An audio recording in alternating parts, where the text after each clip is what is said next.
Salut les occultes et bienvenue dans cette nouvelle vidéo hors série. Comme vous pouvez le voir, je ne suis pas sur le décor habituel, mais dans un shop de tatoueurs. Et plus exactement, chez Sax Tattoo Shop, celui qui a tatoué mon Valnout. Et comme vous l'aurez compris, cette vidéo a pour but d'accompagner celle qui a été faite sur le symbole du Valnout. Donc le Valnout vu par le monde du tatouage, c'est parti. As-tu déjà entendu parler du Valnout? Oui, après pas forcément sous ce nom-là, mais oui. J'ai bien sûr entendu parler du Valknut et très régulièrement d'ailleurs, oui. Oui. J'en ai déjà entendu parler par des collègues et par des clients. Alors le nom je connaissais pas du tout, je l'ai découvert grâce à toi. Par contre le motif je l'avais déjà vu plein de fois. Très vaguement. Oui, j'en ai déjà entendu parler. J'en ai pas entendu parler avant de me lancer sur l'écriture sur ma vidéo sur les tatouages vikings, à vrai dire. Pour toi, quelle est sa signification? Je sais que c'est un symbole viking, je sais que c'est un symbole qui est rapporté à Odin. Pour moi, le Valknut, il est essentiellement raccordé à Odin. Je suis pas une spécialiste pour les significations vikings. J'ai que celles que mes clients m'ont données. Pour moi ça a un rapport avec la Trinité ou des éléments, mais j'en sais pas plus. Je sais pas du tout ce que ça représente. Pour moi, c'est un symbole qui est lié aux différentes réalités. Il y a une notion de mort au milieu de tout ça. C'est un symbole de mort également, mais pas de mort de manière morbide. C'est vraiment l'idée du passage de l'âme. Traditionnellement, c'est un symbole pour les guerriers qui sont tombés au combat. Comme une sorte de passage ou une porte dans la mort ou dans l'au-delà. Pour moi, il fait partie de la mythologie des vieux symboles auxquels on peut rattacher plusieurs significations. C'est très lié à la mythologie nordique, puisque le nombre 3 et le nombre 9 sont notamment liés à l'Yggdrasil, aux 9 mondes. Et j'avais entendu parler de choses autour de connexion avec les triangles, etc., entre des mondes, mais c'est tout. Ça peut être beaucoup de choses à la fois. C'est aussi lié au passé, au présent, au futur, et ouais, c'est à peu près tout.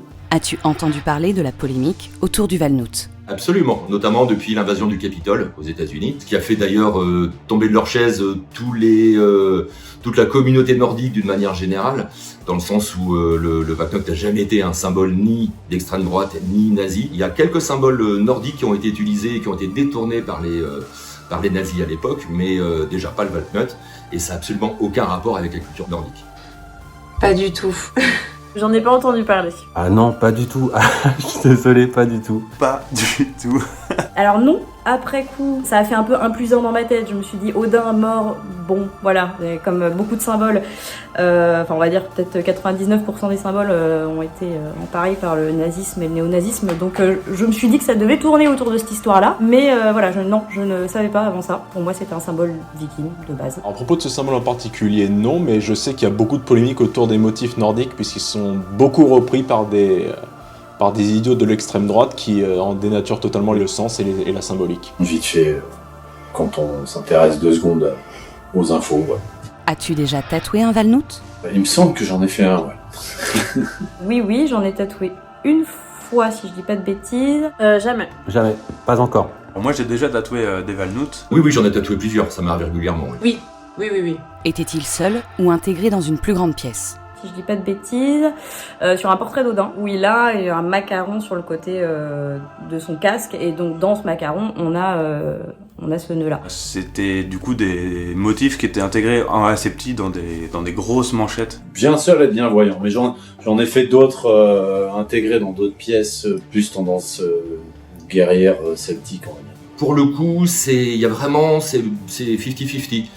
J'ai pu faire ça uniquement en petites pièces, sur des poignets, sur des hauts de bras, sur des côtes. Mais très régulièrement, j'incorpore des Valknut dans des plus grandes compositions avec beaucoup d'autres éléments tout autour. Dans mes souvenirs, il me semble que c'était au centre d'un bec-vizir. Mais du coup les symboles autour c'était pas mal des guerriers avec des boucliers, il y avait des épées, donc c'était très lié au combat. Sur des boucliers, sur des bateaux, sur des rappels, un peu mélangé avec des runes aussi.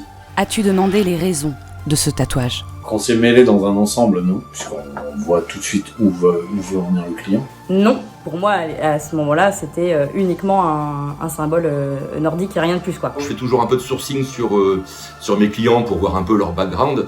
J'ai toujours eu de bonnes surprises jusqu'à présent. Après, quand c'est seul,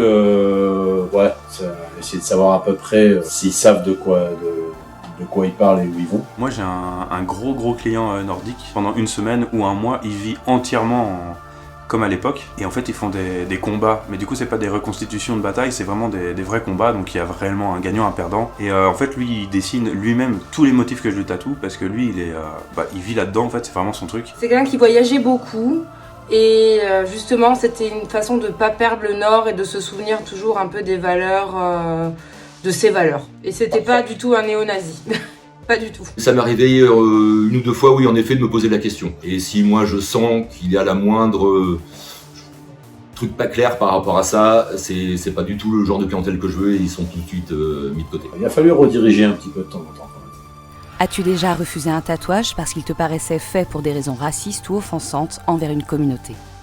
C'est une bonne question. Complètement. J'ai jamais eu affaire à des demandes de tatouage entre guillemets offensants. Moi, j'ai jamais eu de personnes avec ce genre de demande. Non, ça m'est jamais arrivé, et heureusement. Oui, ça m'est arrivé de refuser. Ça m'est arrivé plusieurs fois, je vais pas dire régulièrement, parce que sur 11 ans de carrière, ça m'est arrivé que 2 ou 3 fois. Je refuse absolument de tatouer tout type de symbole extrémiste, qu'il soit d'ailleurs de gauche, de droite, du haut, du bas. Je reste tout à fait dans la tradition pagane ou païenne nordique, qui est très pacifique et qui est très ouverte aux autres. J'arrive pas à me souvenir si vraiment j'ai refusé... J'ai pas eu de demande comme des choses très basiques, type croix gammée ou choses comme ça. Peut-être parce que je suis une femme, j'ai moins de dérives comme ça.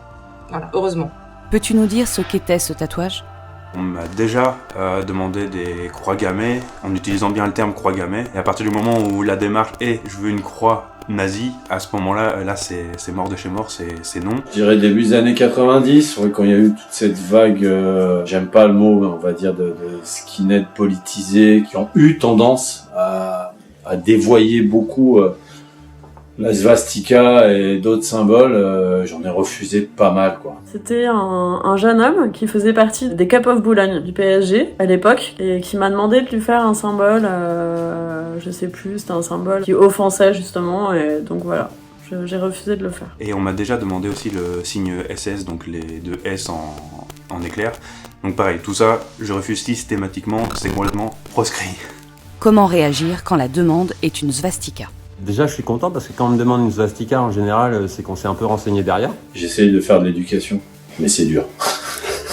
Comme tout symbole, j'ai envie de te dire, ça dépend du contexte que tu mets autour. C'est compliqué parce que, alors c'est toujours pareil, il y a ce côté un peu sacré, les ornements sacrés, tout ça, et l'autre symbole font vite l'amalgame. C'est un symbole hindouiste, bouddhiste, moi je retrouve souvent... très souvent en fait dans mon pays, parce que je viens d'Indonésie. Du coup, on le retrouve sur beaucoup de temples à Bali, par exemple. Pour une svastika particulièrement, je pense pas dire non. Je suis pas très touchée par ces demandes-là parce que ça rentre pas dans mon style. Je sais qu'il y a beaucoup de confrères qui ont ces demandes-là. Je refuse, absolument. Par rapport à ce que j'ai dit juste avant, oui, je la ferai parce que du coup, la symbolique est complètement différente, même si le symbole est quasiment identique. Enfin, du coup, c'est le symbole de la svastika qui a été repris par les nazis et transformé. Encore une fois, moi j'ai pas ce problème avec mon style, parce que du coup moi c'est plus des croix à l'envers qu'on me demande et ça y a pas de problème. Par chance entre guillemets avec la svastika, il y a une histoire de sens. Il y a un sens horaire, anti-horaire qui fait que c'est ou non connoté. Je le ferai, bien sûr, parce que c'est un très très beau symbole. Si donc c'est une svastika pour son histoire bouddhiste, là il y a aucun souci, bien sûr que je la fais, parce que du coup le symbole il est juste ultra pur, c'est l'opposé même du nazisme. C'est vrai que c'est un sujet qui est délicat. Clairement, parce que les personnes, on les connaît pas. Après, je pense qu'il y a une notion éthique où il faut s'assurer que la personne, pour quelle raison la personne va faire ça. La svastika, si tu vas voir un tatoueur qui fait de l'asiatique et tout, normalement, il connaîtra les symboles qu'il y a derrière. Il te le représentera bien plus à la manière nippone ou que sais-je, au lieu de te faire une bête svastika qui ressemble à une croix gammée. C'est un symbole qui représente le bien. Ça représente la vie, les différents chemins vers lesquels on peut aller. C'est en aucun cas relié en fait au nazisme, donc je réagis bien. Je prends beaucoup de recul par rapport à tout ça et je pense que je le ferai pas. J'enverrai la personne vers quelqu'un qui sait le faire et qui a l'habitude de le faire. Voilà, qui gérera bien mieux que moi. C'est vrai que je pense que ça doit pas être commode pour les confrères à qui on demande beaucoup ça. Et si c'est un valnout ? Je serais ravie de le tatouer, évidemment, puisque c'est un symbole pour moi très ancien, très profond. Si on me la demande, moi, il n'y a aucun souci, parce qu'à la base, c'est un symbole viking, et j'adore les vikings, donc du coup, tous les symboles, toutes les symboliques et toute l'imagerie en fait qu'ils ont est incroyable. Et en plus, ça me permet de découvrir en fait la signification de nouveaux symboles que je connais pas. Donc au contraire, c'est chouette, j'accepte. Moi, je le ferais, tout simplement parce que c'est un tatouage nordique ancestral. Si l'idée est claire et qu'il n'y a rien de raciste derrière, il n'y a aucune raison que je dise non. Depuis cette polémique, il faut faire un peu de pédagogie. Quand je parle du Wapnut, je vais expliquer exactement ce que c'est. Et voilà, faut être le plus pédagogue possible, expliquer aux gens ce que c'est. S'il veut vraiment que le Valnout, j'essaierai de savoir de où lui vient cet intérêt et le message en fait qu'il veut y faire passer. Je pense que je prendrai le temps d'en discuter, savoir si la personne est au courant justement de cette polémique et tâter un peu le terrain. Voilà. Je pense que j'essaierai quand même de me renseigner sur pourquoi la personne fait ça quand même un minimum. La polémique par rapport à ce qui s'est passé, à Trump et tout ça, au final, dans l'histoire, ça veut rien dire, c'est une poussière. Des fois, on voit des choses sur Internet, on trouve ça cool et on oublie un peu que c'est des symboles, que ça peut avoir une connotation péjorative ou non. Si c'est quelqu'un qui est intéressé vraiment à la culture qui va autour, ça peut le faire. Après, si c'est juste un effet de mode pour se montrer rebelle à la société, vaut mieux qu'il sache quand même de quoi il parle. Moi, je pense pas mal aux tatoueurs nordiques qui tatouent certains à la machine, mais d'autres de manière traditionnelle. Eux, sincèrement, je pense que ça va pas changer grand-chose, puisque c'est... Malheureusement, on n'a pas attendu le Monsieur Bison pour que les symboles nordiques soient détournés par des mouvances d'extrême droite. Ça fait des années que ça dure. Donc je pense pas que c'est une polémique en plus qui va changer leur manière de tatouer. Un mot pour finir ? L'univers nordique est un univers absolument fascinant et toujours en mouvance, toujours d'actualité. On peut en faire beaucoup de choses. L'actualité, je parle pas de la dernière actualité du Capitole, mais plutôt de l'actualité des séries, de la littérature sur les esprits nordiques, font que les gens s'y réintéressent et pour moi c'est que du bonheur. Ce qui serait bien, c'est que tout le monde remette le nez dans la culture tatouage et arrête de suivre le tatouage fashion. Voilà, à part ça, tant que le client il est open à discuter, à écouter les conseils qu'on lui donne, il n'y a aucun problème. Et soyez imaginatifs, soyez individualistes. À la base, le tatouage sert à marquer notre individualité, pas à faire un effet de masse, comme c'est en train de devenir. Nous, on ancre les gens, c'est important de leur dire que ça reste à vie, notamment sur les zones qui peuvent être visibles. Ça fait partie de notre travail à 300%. Voilà. Et il vaut mieux qu'un client nous dise non en ayant pris conscience du symbole et qu'au final ça ne lui correspond pas, que de faire quelque chose à quelqu'un qui va le regretter tout simplement. Et en plus de ça, nous c'est notre carte de visite, donc voilà.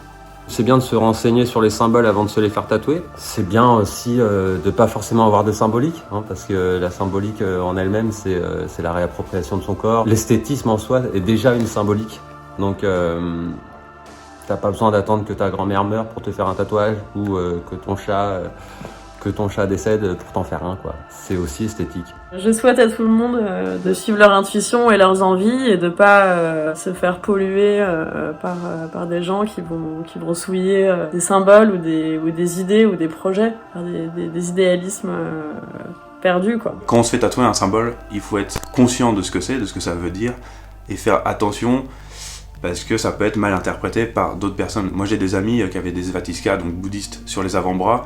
Et à force d'avoir des remarques par des gens donc, qui n'étaient pas forcément éduqués de la même façon sur ces symboles, et ils ont fini par les recouvrir, les cacher, parce que du coup ils n'assumaient plus, alors qu'à la base le symbole est hyper beau. Donc réfléchissez super bien à ce que vous vous faites tatouer, pourquoi vous le faites, et surtout les emplacements où vous le faites. C'est super important. Souvent on n'y réfléchit pas assez parce que là la grosse tendance c'est de se faire tatouer le cou, le visage, les mains, les parties visibles. Mais faites hyper gaffe à ce que vous vous faites tatouer parce que dans 10 ans, dans 20 ans, on ne sait pas où vous serez, le métier, la famille, on ne sait pas du tout où vous serez. réfléchissez, c'est super important. Il faut vraiment qu'on se rappelle que le tatou, c'est pas anodin, c'est pérenne, ça dure. Il faut faire attention aux zones qu'on utilise aussi. C'est pas, voilà, rien n'est anodin dans le tatou. La mythologie non plus. C'est pour ça que moi, souvent, je vais chercher à ce que les gens développent leur propre mythologie, qu'ils aillent chercher vraiment dans des choses plus personnelles, parce que les symboles justement peuvent être très dangereux à ce niveau-là. Et utiliser des symboles qui sont plus perso, ou alors s'ils sont moins perso, il faut qu'ils soient vraiment très maîtrisés pour que ça fonctionne. C'est pour ça que moi généralement j'aime bien aiguiller les gens vers des choses plus personnelles, histoire d'arriver à une mythologie perso. Comme pour tout symbole qui a une histoire, je vous invite à vraiment bien vous renseigner. Vous pourrez découvrir de très bonnes surprises, tout comme vous pourrez en découvrir certaines un peu plus mauvaises. Je conclurai par ça, renseignez-vous bien là-dessus, et n'hésitez pas à aller voir mon travail sur ma chaîne aussi, ça me fera plaisir. Autrement, je suis toujours à Savigny-sur-Orge, à la gare, et moi je suis ouvert, venez, on discute. Voilà, j'espère que tous ces avis vous auront permis d'avoir un point de vue un peu différent des médias traditionnels, et même du nôtre. N'hésitez pas à nous dire dans l'espace commentaire ce que vous avez pensé de la vidéo d'aujourd'hui, et même si vous n'êtes pas d'accord avec certains propos, merci de rester cordial. Un énorme merci à tous les tatoueurs, tatoueuses et youtubeurs qui ont pris le temps de répondre à mes questions, de participer à cette vidéo, et si vous voulez les découvrir, on vous met tous les liens en description, donc n'hésitez pas, les Insta, les YouTube, etc. Allez-y, c'est dans la description. Et enfin, un merci spécial à Sax qui m'a permis de tourner ce petit bout de vidéo chez lui. Sur ce, n'hésitez pas à partager la vidéo et on se retrouve très vite pour un nouveau moment de culture.